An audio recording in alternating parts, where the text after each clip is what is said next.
প্রবল ঝড় বৃষ্টি চলাকালীন মাঠে আলু রাখতে গিয়ে বিদ্যুৎপৃষ্ট হয়ে মৃত্যু হলো ১৭ বছরের কিশোর সন্দীপ মেটের।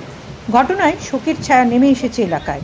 স্থানীয় সূত্রে জানা গিয়েছে, আউশগ্রাম থানার অজয়নদ তীরবর্তী গোগাতলা গ্রামের বাসিন্দা সন্দীপ। এদিন সন্ধ্যায় আচমকা শুরু হয় প্রবল বৃষ্টি ও ঝোড়ো হাওয়া। সেই সময় মাঠে কাজ করতে গিয়ে বিদ্যুৎপৃষ্ট হয় সে। পরিবারের সদস্য ও স্থানীয়রা দ্রুত তাকে উদ্ধার করে ইলামবাজার প্রাথমিক স্বাস্থ্যকেন্দ্রে নিয়ে যান। সেখানে চিকিৎসকরা তাকে মৃত বলে ঘোষণা করেন। ঘটনার পর গোটা গ্রামে নেমে এসেছে শোকের ছায়া। ঝড় বৃষ্টির মধ্যে মাঠে কাজ করতে গিয়ে এ ধরনের দুর্ঘটনায় উদ্বেগ বাড়ছে স্থানীয়দের মধ্যে।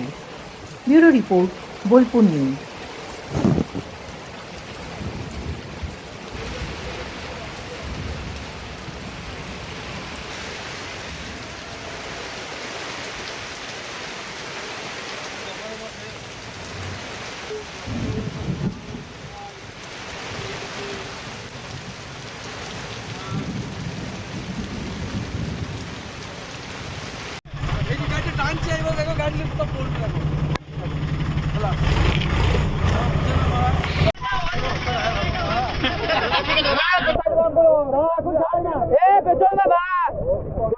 ফাঁসাইলে হবে নাকি? এখানে ফাঁসাইলে তুমি কি কোনো